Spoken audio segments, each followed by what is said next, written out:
Ouais l'équipe, bon les arts nouveaux, nouvel épisode de Millésime, comme d'habitude, ça fait longtemps. Là aujourd'hui on est à Nanterre, on est sur le corner. On est venu à la rencontre de Djibril. Donc Djibril il a grandi ici, au Pablo Picasso, et c'est un passionné d'équitation en même temps. Autant vous dire que c'est pas quelque chose qu'on a l'habitude de voir, donc il va nous parler de son parcours, de son histoire. On n'en dit jamais trop, suivez-nous un petit peu.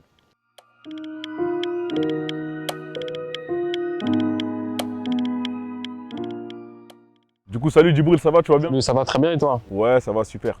Écoute, franchement, merci à toi de nous avoir reçus ici. Nanterre, Pablo Picasso, c'est fort en tout cas. C'est avec plaisir, c'est la maison Est-ce aussi. que tu peux te présenter un peu, tu vois, pour ceux qui ne te connaissent pas? Ouais, moi je m'appelle Djibril, donc j'ai 27 ans. Je suis originaire du quartier de Pablo Picasso. Donc je suis né ici, j'ai grandi ici, j'ai passé pratiquement toute mon enfance ici. Et aujourd'hui, je suis moniteur d'équitation. Parce que moi, je vois l'environnement. C'est bétonné, il n'y a que des grandes tours. Là, on a Nanterre, là, c'est la street dure. Comment est-ce que toi, t'es passé de ça à moniteur d'équitation, tu vois, à Neuilly en plus? Tu vois, comment est-ce que cette vocation était venue? Tu vois, c'est très peu commun. Moi, je connais personne, tu vois, en tout cas, qui a côtoyé la street comme ça et tu vois, qui a fini quand même dans le monde de l'équitation, qui est en plus un milieu assez fermé, tu Ouais, vois. tout à fait. Bah écoute, figure-toi que moi c'est tombé par hasard, j'ai envie de dire. Parce qu'en fait, quand j'étais petit, j'avais quoi, 13-14 ans. On jouait tous au foot. C'est quand on vient des quartiers, la plupart on joue tous au foot, on est inscrit au foot. Et en fait, on a décidé avec mes propres potes de se faire une colo, tu vois, une colonie avec la mairie. Donc on s'est inscrit à cette colonie. Et dans cette colonie, il y avait multi-activités. Donc il y avait plusieurs activités, dont le cheval, dont l'équitation. Et en fait, si tu veux, moi, quand j'ai fait l'équitation, j'ai tout de suite accroché. Je tombais, je remontais. Et le moniteur, il me mettait des petits coups de sauce, tu vois, en mode ouais, toi, t'es chaud, tu devrais pas lâcher, tu vois. Et ça veut dire que quand je suis rentré, la colo, elle s'est finie. Je suis rentré au quartier. Je me dis, ah tiens, il y a un truc qui me manque, tu vois. Les semaines, elles passent, tout ça. Je rentre chez moi, je vois mon daron, je lui dis, ouais, pas, j'ai envie de faire du cheval. Il me regarde comme ça, il rigole. Je lui dis, vas-y, lui, parce que tu vois, moi, souvent, je raconte des blagues, tout ça. Il s'est dit, vas-y, il m'a pas pris au sérieux. Et j'insiste, j'insiste, j'insiste. Et à un moment, il me regarde comme ça, il me dit, tu feras pas de cheval, c'est pas possible, tu vois. Parce que c'est pas dans notre culture. Et au-delà du fait que ce soit pas dans la culture, c'est. Même mes potes, tu vois, pour te dire.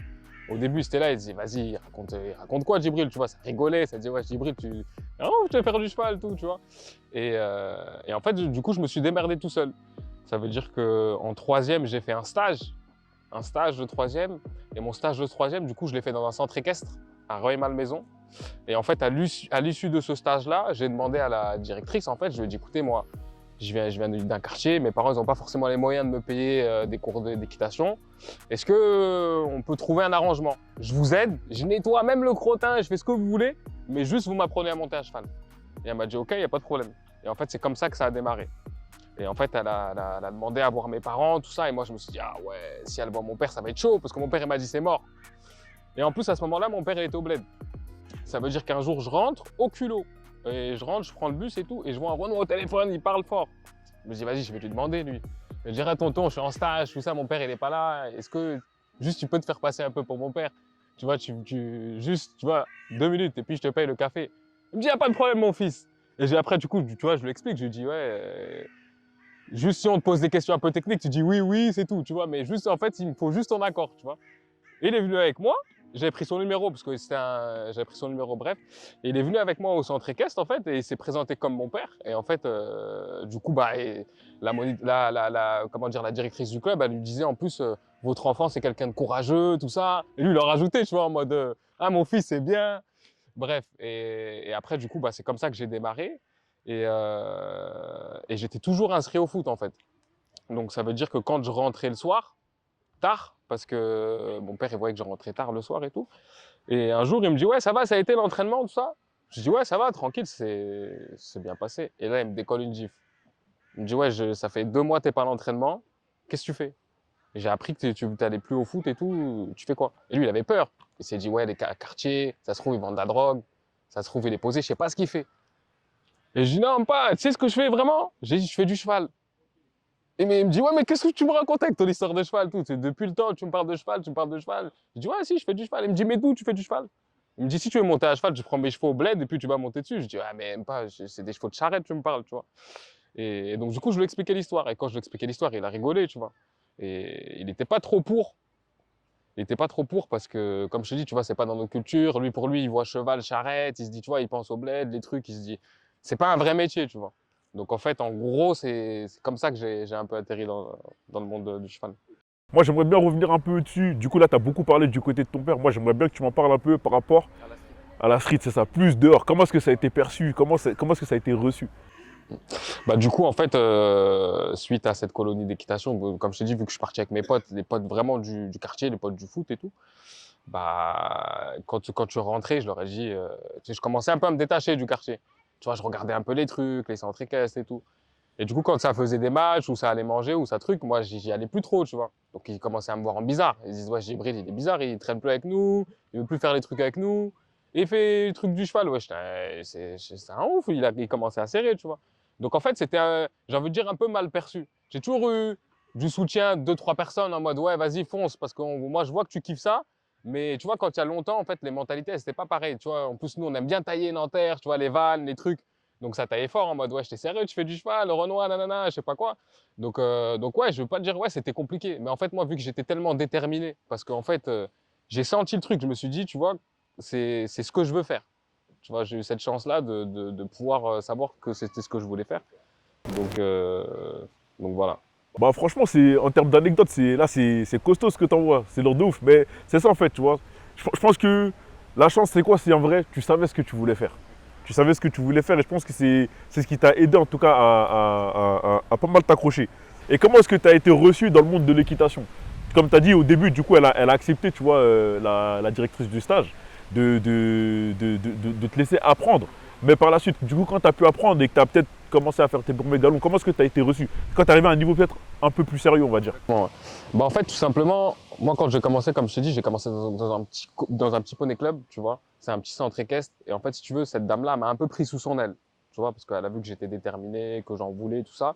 Et vu que c'était un côté convivial, familial, il n'y avait pas forcément de problème d'image. Mais à partir du moment où j'ai commencé à prendre du niveau, à passer des galops, à être assez bon en compétition, bah, du coup, tu vas dans des plus gros centres équestres, tu vois. Tu te déplaces un peu, parce que je te dis, c'est un petit club pas trop connu. Donc quand tu vas dans des gros centres équestres, tu bouges un peu, bah forcément on te regarde un peu. En plus, tu vois, je passe pas inaperçu. Tu vois, c'est pas comme si je fais 1m95, Renoir, tu vois, forcément, on le voit direct. Donc on me regardait chanter, les regards un peu insistants, tu vois. Mais à partir du moment où on me voyait monter, quand on me voyait monter à cheval, et qu'on voyait que, tu vois, le mec, il était là, il était en place, bah là, les gens, ils venaient, tu vois. Je sais pas si tu vois ce que je veux dire. Ils venaient me voir en mode, ah ouais, ça va, il monte. Et là, il s'intéressait à moi. Tu vois, en mode, ah, tu viens d'où, tout ça, nanana. Et quand je leur explique bah, que je viens des quartiers, tout ça, et là, ils sont tous là, ils me regardent comme ça, tu vois, en mode bouche bée, tu vois. Et même après, au-delà de ça, moi j'ai vu aussi que tu avais d'autres activités dans le monde du cheval. Tu peux nous en parler un peu et tout? Exactement. Alors, moi, dans le monde du cheval, je suis très varié. Je fais aussi du commerce de chevaux de sport, en fait. Donc, j'ai lancé aussi cette activité-là, où je valorise des chevaux, en fait. Je les achète jeunes. Je travaille avec un éleveur où j'ai des chevaux très jeunes, en fait, que je valorise. Et derrière, je revends. Et après, si j'ai des clients ou des gens qui me disent, voilà, moi, je cherche un cheval pour faire tel type de niveau, bah, je vais faire en sorte d'avoir un accompagnement suivi pour comment dire, pour trouver le cheval le plus adapté à ce que la personne recherche. Tu vois. Tu te contentes pas de juste, en vrai, kiffer en tant qu'activité. Toi, tu vis en fait ton truc. Et du coup, moi, j'ai une question. J'aimerais bien revenir maintenant quelques années en amont, tu vois, plus sur ton enfance. Essayer de comprendre vraiment, tu vois, la personne que tu étais, tu vois, l'enfant que tu étais. Comment est-ce que toi, tu étais à l'école? Comment tu étais en dehors de l'école? Moi, il faut savoir que je n'étais pas trop un enfant de l'école, pour être très honnête. Pour être très honnête, tu vois, comme je t'ai dit, j'ai grandi dans la street, Nanterre, quartier. Ça veut dire que c'est dur, tu vois. Moi, je suis issu d'une grande famille où c'est compliqué, tu vois. Moi, je viens d'un milieu très modeste où mes parents n'avaient pas forcément les moyens. Bah, je me payais des cours d'équitation. Donc, en fait, c'est quelque chose de très, très dur. Ça veut dire que, bah, en fait, je me suis un petit peu démerdé. Pour me faire mon propre argent de poche, je vendais des boissons, tu vois. J'allais à Auchan, j'achetais des packs de canettes l'été et je vendais des boissons à la cité, tu vois. Au quartier, je vendais des boissons, donc je me faisais de l'argent. Après, j'innovais, je me dis, vas-y, je vais mettre un peu des glaces. Je vendais des glaces, je vendais des croques, tu vois, des croque-monsieur, j'innovais. Donc, j'ai toujours eu un peu ce côté, tu vois, commerce, tu vois, j'ai toujours kiffé un peu ce truc-là. Et en fait, c'est comme ça que ça a commencé, en fait. Quand tu étais petit, est-ce que tu voulais faire autre chose à la base dans ta vie? Ouais, à la base, dans ma vie, quand j'étais petit, en fait, moi, j'ai grandi très vite en termes de physique. Donc, je me suis dit, pourquoi pas me lancer dans le monde du mannequinat? Parce que j'ai déjà eu 2, 3 propositions, j'ai déjà shooté. et je kiffais bien, donc je me suis dit, allez, pourquoi pas me lancer dans ce domaine-là. Et juste petite question que je t'avais pas posée tout à l'heure, mais du coup, tu as commencé à quel âge à peu près par rapport à Par rapport à l'équitation, Ouais.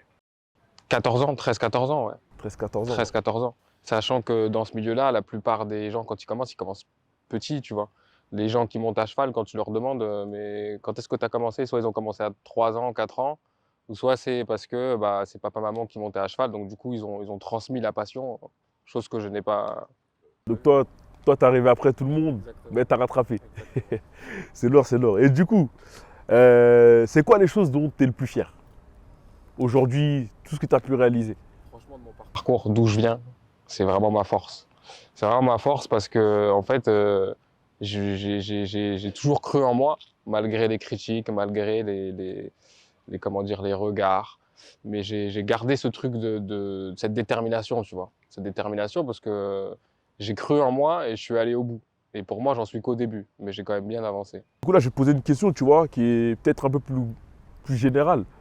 Toi, qu'est-ce que tu penses des jeunes de quartier aujourd'hui par rapport aux possibilités qui s'offrent à eux et comparé à ce que peut-être toi, à ton époque, tu vois, quand tu étais plus jeune, tu vois, t'avais? Bah, en fait, il faut savoir que pour moi, personnellement, moi, je trouve qu'aujourd'hui, il y a une grande facilité par rapport à bah, mon époque, entre guillemets. Bon, j'ai 27 ans, c'est pas comme si j'en avais 40, mais c'était quand même beaucoup plus compliqué, tu vois. Et aujourd'hui, tu as beaucoup de facilité, en fait, si tu veux te former, si tu veux, comment dire, si tu as un objectif et que tu veux l'atteindre, si tu te donnes les moyens, moi, je pars du principe que c'est facile. Tu as les réseaux, par exemple, truc tout con, mais tu as un talent sur les réseaux, si tu boostes un peu le truc, tu peux facilement te faire aider, ça va vite. Avant, il y avait pas ça. Bah, c'est vrai, hein, carrément, je suis plutôt d'accord avec toi. Et toi, tu penses que c'est lié à quoi du coup? Tu penses que c'est par rapport à Internet, les réseaux sociaux, tout ça, ça a peut-être cassé certaines barrières maintenant? Même par rapport en globalité, par rapport aux jeunes, cette facilité-là. Je pense que ça a cassé certaines barrières parce qu'en fait, si tu veux, par exemple, je te prends le côté quartier, tu vois. Le côté quartier, quand tu parles d'un quartier avec des gens qui connaissent rien du tout, ils vont très clairement te dire que c'est les Noirs, les Arabes, le ghetto, le quartier, le quartier. Mais sauf que dans le quartier, tu as des talents.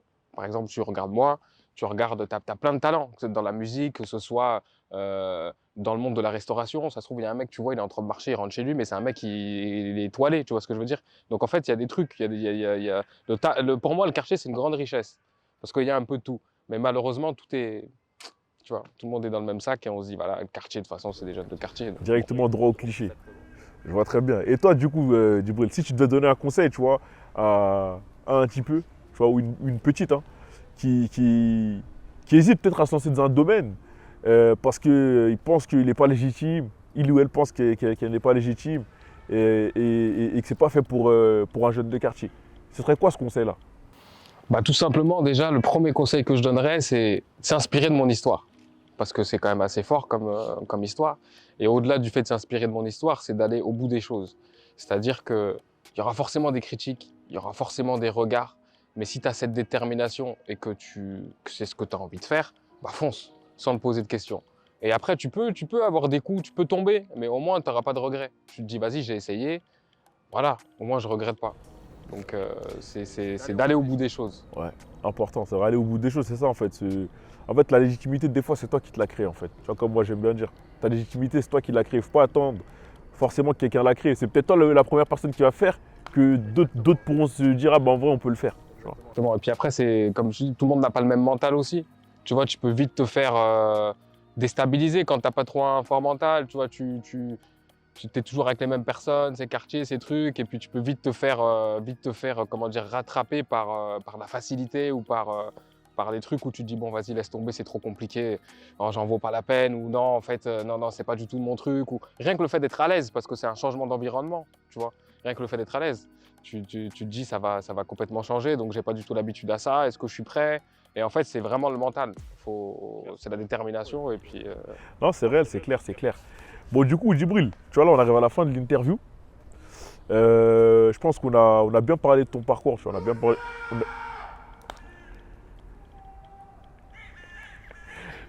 C'est la street, hein, frérot. C'est la street. C'est ce qu'on vous disait, c'est la street dure. Ouais. Je pense qu'ils entendront. Du coup.